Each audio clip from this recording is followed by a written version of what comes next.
গৰু কোনে কিনিলে, গৰু কোনে খালে, এইবিলাকে কথা। গতিকে কোনেও আমি বিনা পইচা দিয়া নাই। মইতো এটা সময়ত কৈছিলোঁ দি দিয়ক কাৰোবাক, যেনে তেনে গৰুকেইটা বাচিব লাগে, মৰিব নালাগে। একদম মই আৰু এখন প্ৰেছ কনফাৰেন্স কৰিম। সেই সময়ত মোৰতো চিন্তা আছিলে যে গাঁৱৰ মানুহ কোনোবাই গৰুখিনি যেনে তেনে লৈ যাওক, আৰু গিৰ গৰু আমাৰ মানুহে খুৱাই ৰাখিব নোৱাৰে, কাৰণ খৰচ বহুত। কোনোবা মন্ত্ৰী বিধায়কে লৈ গৈছে, আশীৰ্বাদহে পাইছে গৰু এটাক জীৱন দিয়াটো। দুনিয়াৰ গৰু যে ধুবুৰীত কাটি কাটি মাৰি মাৰি খালে, তাৰ কথাটো আলোচনা নহয়। আপোনালোকে গৰু খুটিৰ 30টা গৰুৰ কথা পাতিছে, ধুবুৰীত যে 1450টা গৰু কুৰবানী হৈ গ'ল, সেইটো কথাটো কোনেও পতা নাই। ক'ত পাতিলে? এইকেইটাতো চব চুৰি কৰি অনা গৰু আছিল। এইকেইটাতো দেখা দেখি কিনা, সেইকেইটাতো চুৰি কৰি অনা। এই যে গৰু মাংসবিলাক লৈ গৈ যে নামঘৰ মন্দিৰৰ সন্মুখত ৰাখি আছে, এইটোতো আলোচনা কৰা নাই। বিজেপিক বেয়া পাই লাভ নাই, ইলেকশ্যনত বিজেপিয়ে জিকিব, ইমান এইবিলাক কৰি নোৱাৰে। নাই নাই, গৰু কিনা কথাটো ৰাজনীতি হ'ব পাৰে নেকি কওকচোন? কিনা, আৰু লগত আপুনিয়ে কৈছিল যে ছাৰ কিনি লৈছে, দান লোৱা নাই। ব্যৱস্থাটো একেবাৰে গৰু আমি দান দিব ৰাজি আছো, কাৰণ ইমান গৰু ধৰি থাকো। কাৰোবাক যদি গৰু লাগে মোক ক'লেই হ'ল, বাংলাদেশ সীমান্তত ইমান গৰু ধৰি থাকো, গৰু দি দিম।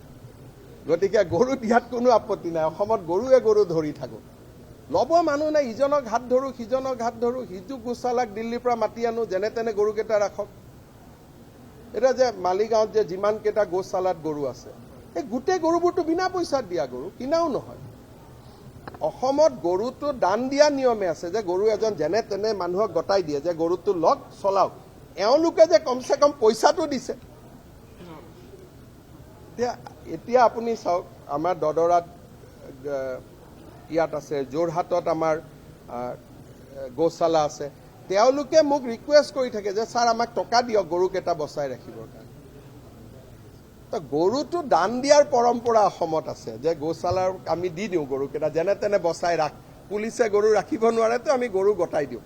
গতিকে গৰু কিনিছে যে বিধায়ক কেইজনে, মইতো বহুত ভাল পাইছো যে কিনিটো কমচে কম লৈ গৈছো।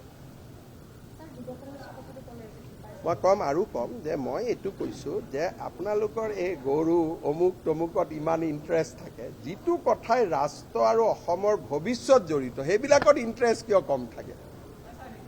ক'ত থাকে ভাই? পেপাৰবিলাকতো ৰাতিপুৱা ময়ো পঢ়ো, আপুনিও পঢ়ে। নাই, চেনেলবিলাক ময়ো পঢ়ো, ৰাতিপুৱা পেপাৰবিলাক ময়ো চাওঁ, কাটিং কেইটা ময়ো চাওঁ। মইতো বুজি পাওঁ না, কাট মাৰাটো দেখিলে মই বুজি পাওঁ কোনফালে কাট মাৰি দিছে। আৰু আপোনালোকে অকল লিখিও নলয়, ফেচবুকতো লিখা আৰম্ভ কৰে। সাংবাদিকৰ এতিয়াতো পেপাৰখন কোনোবাই নপঢ়িব বুলি লগত ফেচবুকতো লিখে।